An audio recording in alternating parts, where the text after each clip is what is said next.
नमस्ते बच्चों, आज मैं आप लोगों को क्लास 7 वसंत का पाठ हम पंछी उन्मुक्त गगन के इसका मैं MCQ पढ़ाने जा रही हूं। और इससे पहले आपके क्लास का बहुत सारा चैप्टर का मैं MCQ पढ़ा चुकी हूं और बाल महाभारत कथा भी बहुत ही आसान रूप में पढ़ाई हूं।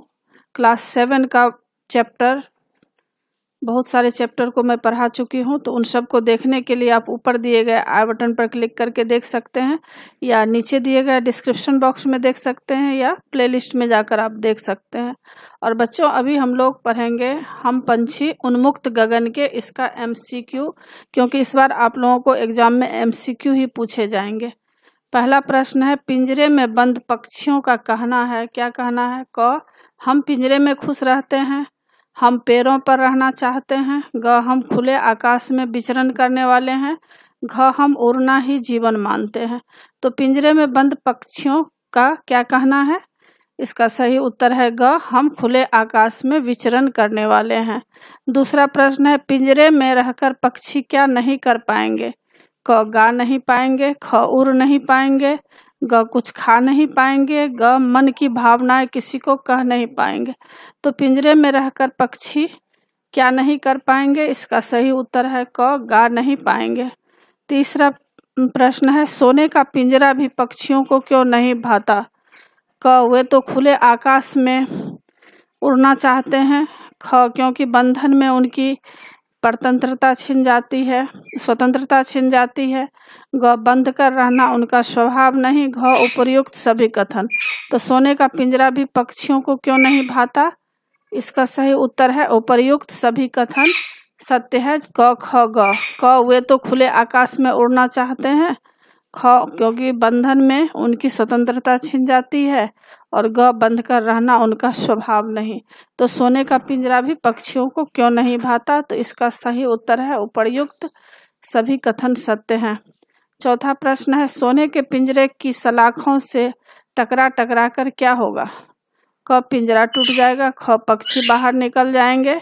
ग, उनके कोमल पंख टूट जाएंगे। घ, वे मन की सारी इच्छाएं पूरी कर लेंगे। तो क्या प्रश्न है? सोने के पिंजरा की सलाखों से टकरा टकरा कर क्या होगा? इसका सही उत्तर है ग, उनके कोमल पंख टूट जाएंगे। 5 नंबर प्रश्न है, कवि पक्षियों के माध्यम से मनुष्य की किस भावना को दर्शाना चाहता है? क, स्वतंत्रता में सभी सुविधाएं पाने का।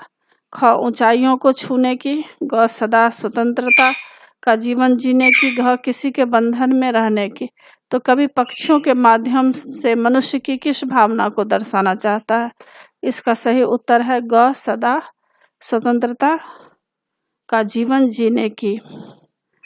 आगे दूसरा है, हम बहता जल पीने वाले मर जाएंगे भूखे प्यासे, कहीं भली है कटुक निबौरी कनक कटोरी की मैदा से। तो इसमें क्या कहा गया है? हम बहता जल पीने वाले मर जाएंगे भूखे प्यासे, कहीं भली है कटुक निबौरी कनक कटोरी की मैदा से। तो इसमें व्याख्या है कि पक्षियों का कहना है कि हम तो नदी झरनों का बहता जल पीने वाले हैं। हम पिंजरे में बंद रहकर भूखे प्यासे मर जाएंगे। इस सोने के पिंजरे में सोने की कटोरी में रखे मैदा की अपेक्षा नीम की कड़वी निबौरियां खाना हमें अधिक अच्छा लगता है। वास्तव में पक्षी खुले वातावरण में घूम घूम कर बहता जल पीकर और नीम की निबौरियां खाकर ही खुश रहते हैं। तो इतना सारा बच्चों टॉपिक है, इसके तहत देखिए कि कितना प्रश्न बनते हैं MCQ। पहला प्रश्न है, पक्षी क्या पीना पसंद करते हैं? क, नल का जल। ख, वर्षा का जल। घ, नदी झरनों का जल। घ, पिंजरे में रखी कटोरी का जल। तो पक्षी क्या पीना चाहते हैं? इसका सही उत्तर है ग, नदी झरनों का जल। दूसरा प्रश्न है, पक्षी भूखे प्यासे मरने की बातें क्यों कहते हैं? क, बंद पिंजरे में रहने की बजाय वे मरना पसंद करते हैं। ख, पिंजरे में उन्हें कोई भोजन नहीं देता। घ, पिंजरे में से निकलकर वे भोजन करने नहीं जा पाते। घ, इनमें से कोई नहीं। तो प्रश्न क्या पूछा जा रहा है? पक्षी भूखे प्यासे मरने की बात क्यों कहते हैं? इसका सही उत्तर है क, बंद पिंजरे में रहने की बजाय वे मरना पसंद करते हैं। तीसरा प्रश्न है, पक्षियों को क्या खाना सबसे अच्छा लगता है? ख, मैदे से बने पदार्थ। ख, मीठे फल। ग नीम के वृक्ष की कड़वी निवोरियाँ, घ तरह तरह की मिठाइयाँ। तो पक्षियों को क्या खाना सबसे अच्छा लगता है? इसका सही उत्तर है ग नीम के वृक्ष की कड़वी निवोरियाँ। निवोरियाँ मतलब फलियाँ। चौथा प्रश्न है, पक्षियों को सोने की कटोरी में रखा भोजन भी अच्छा क्यों नहीं लगता? क क्योंकि वह भोजन स्वादिष्ट नहीं था, क्योंकि पक्षियों को भूख नहीं थी, ग क्योंकि वह भोजन बंधन में मिल रहा था, घ क्योंकि वे अपने मित्रों से बिछड़ चुके थे।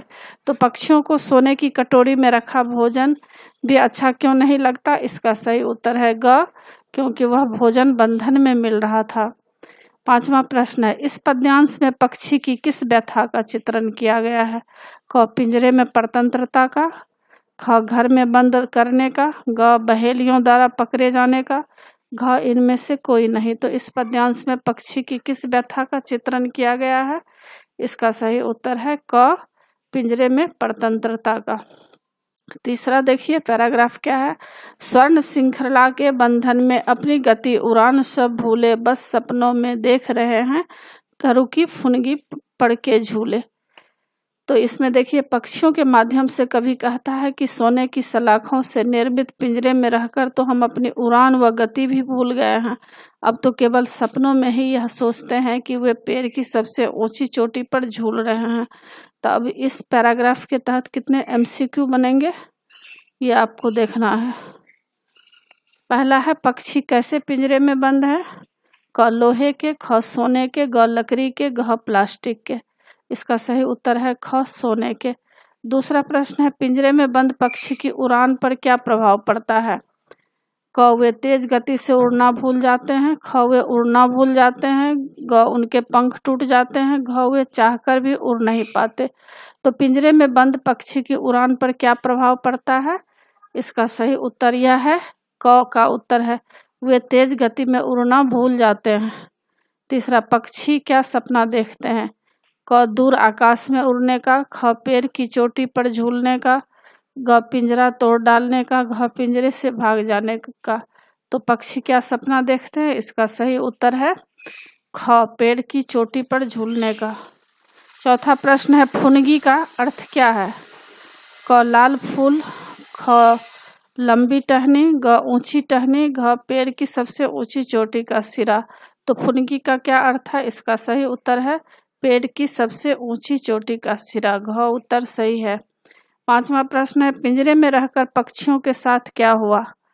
क वे बहुत व्यथित हो गए, ख उन्हें अपनी तमाम चाहतें दबानी पड़ी, ग वे बंद कर जीने को मजबूर हो गए, घ दिए गए सभी कथन। तो पिंजरे में रहकर पक्षियों के साथ क्या हुआ? इसका सही उत्तर है घ, यानी तीनों क ख ग जो है ये सारे सही हैं, तो घ उत्तर इसका हो गया। अब आगे का पैराग्राफ है, ऐसे थे अरमान की उड़ते नीले नभ की सीमा पाने, लाल किरण की सी चोंच खोल चुगते तारक अनार के दाने। तो इसमें क्या कहा गया है कि पिंजरे में बंद पक्षी कहते हैं कि हमारी ऐसी इच्छा थी कि उड़ते उड़ते नीले आकाश की सीमा को छू ले व अपनी लाल किरणों सी चोंच से अनार के दानों रूपी आसमान के तारों को चुग ले। तो अब देखिए इस पैराग्राफ में कितने MCQ बनेंगे। पहला है, पक्षियों की चाह क्या है? क आकाश की ऊंचाई पाने का, खूब खाने पीने का, ग नदी झरनों का जल पीने का, घ उड़ते उड़ते आपसी होड़ लगाने का। तो पक्षियों की क्या चाह है? इसका सही उत्तर है क आकाश की ऊंचाइयों को पाने की। आगे प्रश्न है, नभ की सीमा पाने शब्दों का क्या आशय है? इसका उत्तर है ख आकाश की ऊंचाइयां छूने की। तीसरा प्रश्न है, लाल किरणों की सी चोंच से क्या तात्पर्य है? इसका सही उत्तर है ख सूर्य की किरणों जैसी लंबाई लिए चोंच। चौथा प्रश्न है, अनार के दाने किसके प्रतीक है? इसका सही उत्तर है क अनार के दाने रूपी आसमान के तारे। पांचवा प्रश्न है, पक्षी क्यों व्यथित है? तो इसका है क क्योंकि वे बंधन में है, ख क्योंकि वे आकाश की ऊंचाइयां नहीं छू सकते, ग क्योंकि वे अनार के दानों रूपी तारे नहीं चुग पाते। तो घ उत्तर होगा उपर्युक्त सभी। अब आगे का पैराग्राफ है, होती सीमाहीन क्षितिज से इन पंखों की होरा होरी, या तो क्षितिज मिलन बन जाता या तंती सांसों की डोरी।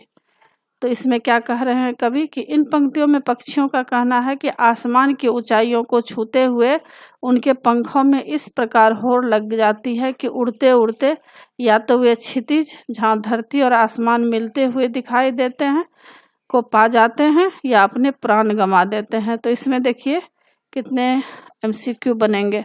पहला है, इस पद्यांश में पक्षियों की क्या इच्छा है? तो इसका सही उत्तर है ख, क्षितिज को पा जाने की।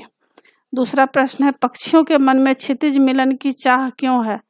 इसका सही उत्तर क है, वे लंबी उड़ान भरना चाहते हैं। तीसरा है, पंखों की होराहोरी से क्या तात्पर्य है? इसका सही उत्तर है क, एक दूसरे से आगे बढ़ने की चाह। चौथा प्रश्न है, पक्षियों का अपने आप से क्या प्रण है? इसका सही उत्तर है ख, क्षितिज मिलन करेंगे या प्राण त्याग देंगे। पांचवा प्रश्न है, सांसों की डोरी तनना मुहावरे का क्या अर्थ है? इसका उत्तर है क, सांस रुक जाना। अब छठा पैराग्राफ में देखेंगे, नीर न दो चाहे टहनी का आश्रय छिन्न भिन्न कर डालो, लेकिन पंख दिए हैं तो आकुल उड़ान में विघ्न न डालो। तो पक्षियों की इच्छा है कि चाहे उन्हें रहने के लिए घोंसला न दो, टहनी का आश्रय भी न दो, लेकिन ईश्वर ने हमें पंख दिए हैं तो हमारी उड़ान में बाधा न डालो, हमें स्वतंत्र रूप से उड़ने दो। तो इन पैराग्राफ के तहत कौन कौन से MCQ बनेंगे? पहला है, उपर्युक्त पद्यांश में पक्षियों की क्या चाहत है? इसका सही उत्तर है ख, उड़ान में विघ्न न डालने की। दूसरा है, घोंसला न मिलने पर भी पक्षी क्यों खुश रहेंगे? इसका उत्तर ख है, ऊंची उड़ान भरकर। तीसरा है, आकुल उड़ान शब्द से क्या तात्पर्य है? इसका उत्तर है ग, उड़ने की अधीरता। चौथा प्रश्न है, पक्षी मनुष्य से क्या अनुनय करते हैं? इसका सही उत्तर है ख, उन्हें स्वतंत्र रूप से उड़ने दो, उनकी उड़ान में किसी प्रकार की बाधा न डालो। और पांचवा प्रश्न है, पक्षियों को किस प्रकार खुशी प्रदान की जा सकती है? पांचवा है, इसका उत्तर ख है, उन्हें उनकी मनचाही ऊंचाइयों तक उड़ान भरने की। आप देख सकते हैं पांचवा का ख उत्तर सही है। तो इसी के साथ बच्चों पाठ की समाप्ति होती है। आशा है आप लोगों को सारा पाठ समझ में आ गया होगा। एग्ज़ाम के लिए अच्छी तरह तैयार कर लीजिएगा। और बच्चों, आप मेरे चैनल देवज नागरी को ज़रूर सब्सक्राइब कीजिएगा, और सब्सक्राइब के बगल में बेल आइकन बटन है, उसे क्लिक कीजिएगा, लाइक कीजिएगा और शेयर कीजिएगा। कमेंट्स ज़रूर कीजिएगा कि आपको यह पाठ कैसा लगा। नए पाठ के साथ फिर मैं मिलूंगी बच्चों। धन्यवाद।